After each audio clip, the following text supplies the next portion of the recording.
Most people focus on the wrong thing when it comes to their taxes. Line 24 is what you owe to the government. So line 24 is really what you should be focusing on. That's the price of the beer. How do we make that price of the beer, that line, how do we make line 24 less? What am I talking about? Well, when you get your taxes done and they hand you your pile of stuff that tells you whether or not you owe money or whether or not you're getting a refund, just what I just said, that's actually the wrong thing to focus on. Most people are focusing on, did I pay in when it came tax time, or did I get a refund when it came tax time? Most people want that refund.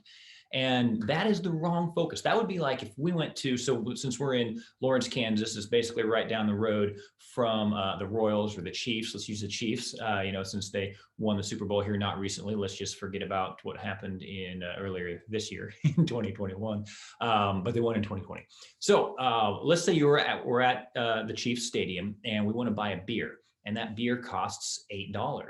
Well, the $8 would be our tax. We hand them a $10 bill, they give us $2 back. We're not ecstatic about our $2 refund or $2 that we got back. That would be the taxable refund. The $8 would be what the beer actually costs. See, we're also focused on getting that refund back, on getting the change back, right? That we forget that we just paid $8 to the establishment for that beer. And so how do we get bigger refunds? That's a question that some people have. How do we get bigger refunds? Well, you could hit them a 20 instead of a 10, but the beer still cost $8. So it didn't matter that you got $12 back or $2 back. You still paid $8 for that beer.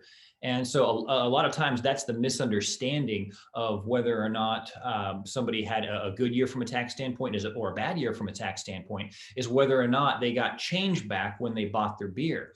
And that's not actually how it works. It's like the beer could still cost $8, whether or not you're getting $2 back, $0 back, or you got to come up with another dollar because you just realized you only had $7 in your pocket. All right. This $8 never changed. You still paid $8 to the government, to the establishment. And so what we want to talk about is how to get cheaper beer.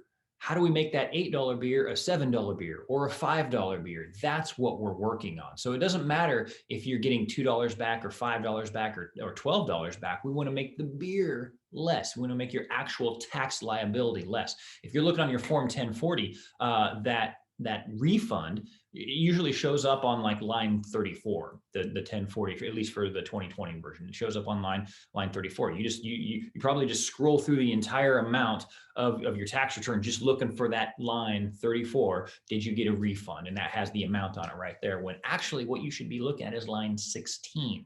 Because line 16 and 24. So 16 is your tax before all your credits, whether those are like child tax credits or you name it, right? Dependent care credits, whatever. It's like boom, boom, boom, boom. And then finally, line 24 is what you owe to the government.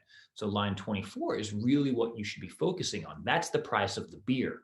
How do we make that price of the beer, that line, how do we make line 24 less? That's what we want to have happen. So during our working years, we're all really focused on deductions, right? We got our kids for deductions. We've got maybe our house we're still able to write off because we're still in the very early stages of our mortgage, and mortgages are front loaded. So the majority of your interest that you can deduct happens in the beginning, and during retirement, you probably got to pay it off, and your kids have grown up and left. So they want all your deductions. So while you're working, it's to focus on your deductions and your credits to lower your tax liability. In retirement, it's more a focus on your income to lower your tax liability, because your income can come from different sources: pensions, Social Security, IRA distributions, Roth IRA distributions, capital gains distributions. They're all taxed just a little bit differently. And so we want to make sure that we're pulling from the right sources of income to lower your taxes at that point, or setting your accounts up so that when you pull from different accounts, you're pulling from accounts that are better taxed. That's really what the focus is on in retirement. It's more a function of your income and where that income is coming from, rather than all your deductions and credits, because a lot of times your deductions and credits grew up and left, right? Or you paid it off. And so that's what I want to talk about. That's what I want to make sure that people realize. Focus on the price of the beer, not how much change you get back. So thanks for listening, guys. Tune in next week. We'll have another topic for you.